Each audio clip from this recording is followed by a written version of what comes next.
right. Hey guys.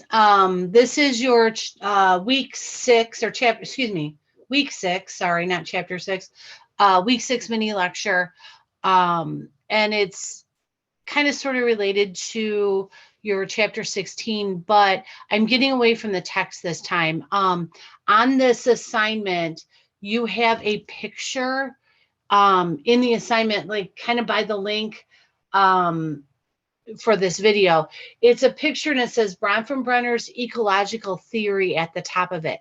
So I put that picture in the assignment, but I also attached it as a file. So either way you open it, you should be able to get to it.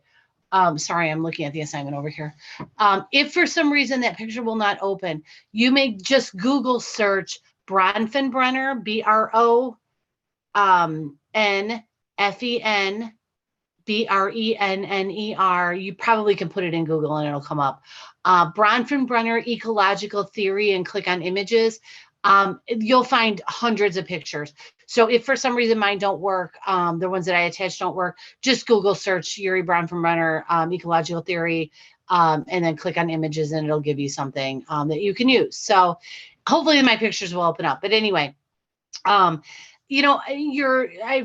talked a little bit this semester about my frustration with the textbook, that I think he goes places and could go places and then doesn't.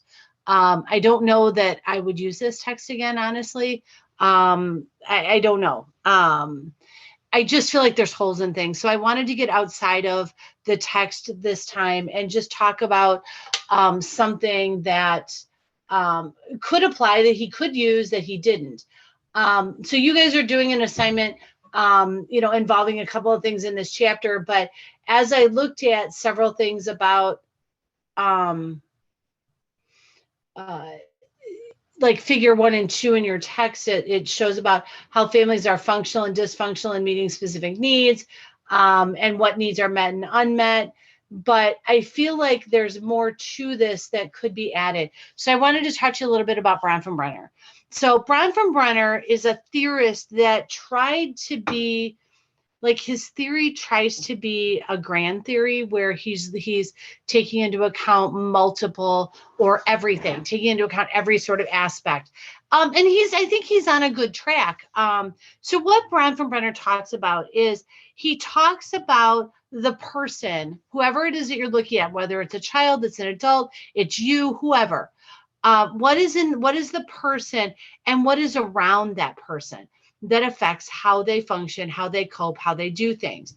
So when you look at the picture, you'll see the white circle in the center that says you, but you can put anybody in there. It could be you, it could be a child you're working with, a family that you're working with, whatever.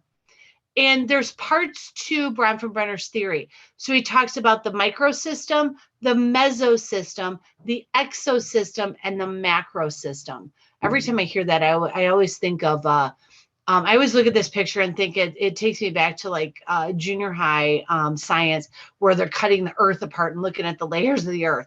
But anyway, so what he looks at is, in the center is the person that you're looking at, whether it's yourself or someone else.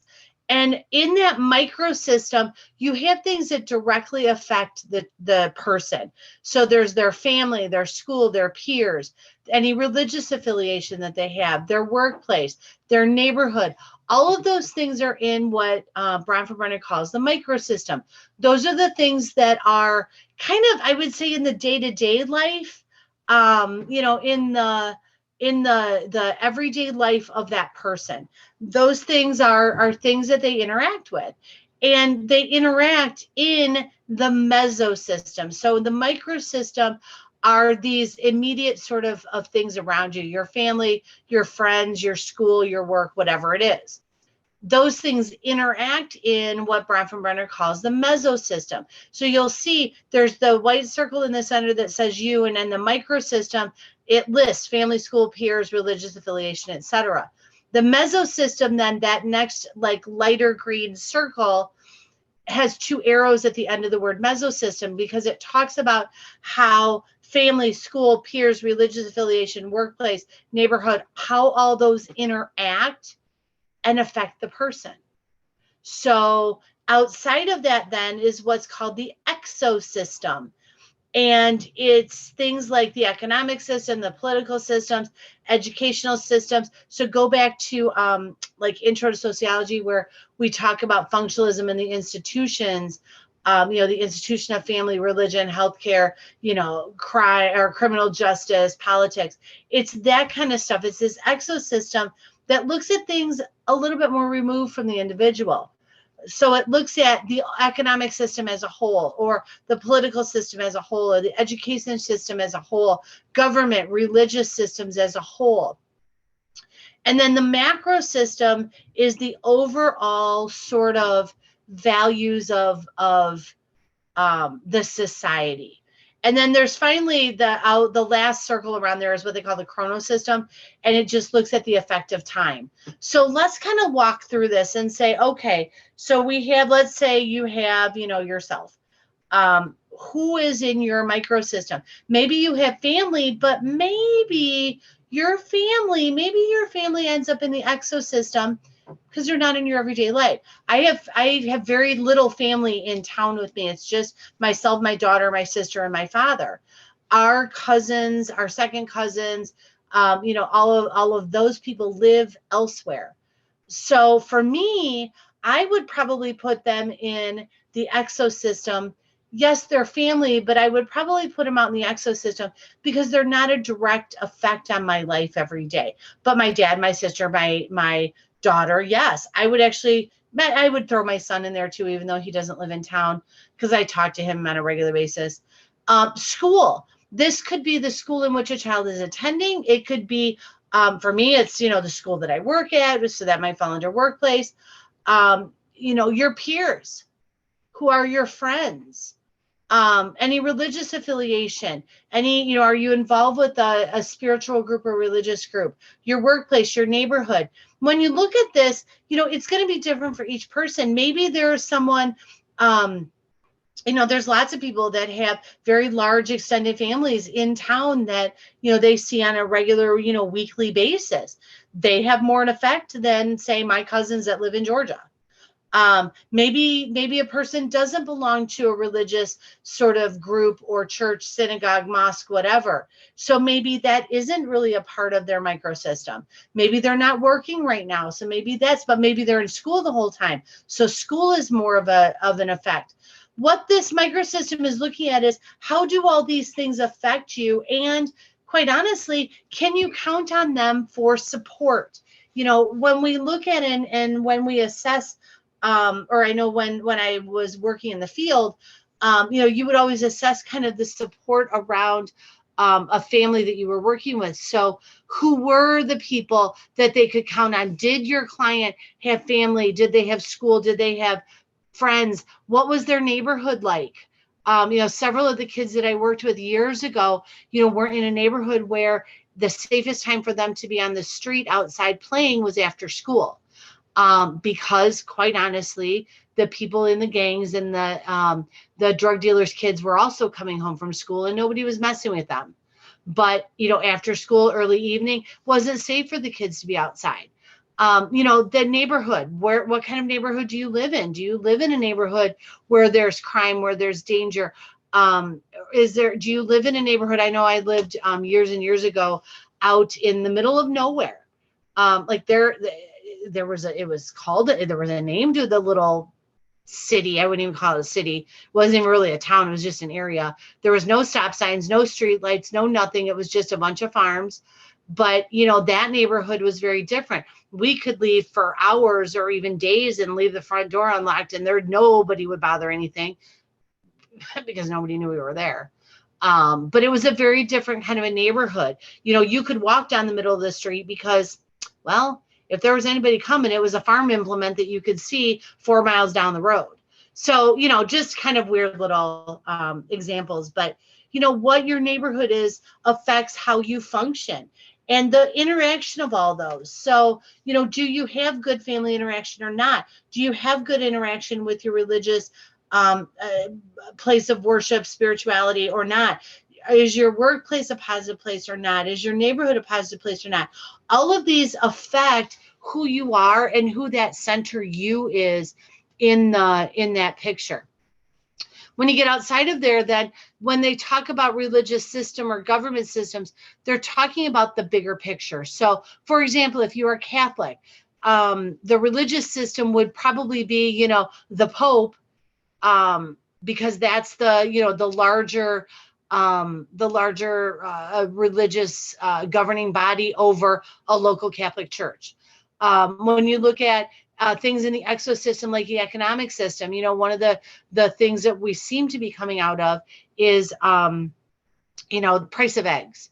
The price of eggs was astronomical for just some, plain white eggs, where you used to be able to get them for 59 cents a dozen. Here in the last year, we saw them as high as $5 or $6 a dozen. And I'm not talking about the ones that come from a local farm. And the inflation that we're seeing in the cost of things lately, that's the economic system. How does that play? If you're living on a fixed income, and I think most of us are, if you have a job, you work a certain amount of hours, but when the price of things goes up, that affects other things that you can do, right? Political system, who's running the country, what party is in the White House, and even outside of there, what maybe we have a Democratic president, but we have a Republican-led Senate. So, that changes how governing happens. Education system, what are some things in the overall educational system, whether it's K through 12 or college? What are changes in policy? Is there a new principal? Is there a new provost? Who is it? Governmental systems, religious systems. So those are more removed from the individual person, but still affect what the individual person does. And then the macro system would just be overall arching beliefs and values of a country. There's a lot of people that are talking about how, especially up here in Rockford, how violence is becoming tolerable because, certain things are happening. And please don't take that the wrong way. But I've lived in Rockford my whole life, but I don't feel unsafe in Rockford. But they're talking about increase in different crime and things like that, and the number of police. We have a friend that's a firefighter that talks about that the city doesn't want to buy a new truck, but their truck is falling apart. Just some of those things that are the overall kind of values of a society. All of those things affect who you are. So what I want you to do for this, it's only this question, what I want you to do for this mini lecture, tell me about you. Tell me about you and apply Bronfenbrenner. So tell me, in your microsystem, who is there? And what effect does that have on you? Do you have family close or religious affiliation? What is the issue with your workplace? Do you work? Do you not? What about school? Tell me what's going on in those things that affect who you are. So you're going to tell me you in your microsystem, who is there, and then give me a heading that says mesosystem and tell me how those all interact. Tell me, how does your workplace interact with your school? Maybe your workplace gives you money for school. Maybe you don't like school. Maybe you don't like your job. So what I'm looking from you is really just for you to identify your microsystem and your mesosystem and tell me how those things all interact. This is a longer assignment, which is why I'm only giving you the one question. I would say to give me good explanation as to the interaction and the effect of things in your microsystem or the interaction in the mesosystem, you're probably on a page of typing. So just kind of ramble on about, what these things do and how they affect you. And, did you have, maybe you're here from a different city and maybe you had a home church, but maybe you don't have one here and you missed that or, whatever. So that's really all I need from you for this mini lecture. All right. Reach out if you have questions. Have a good day.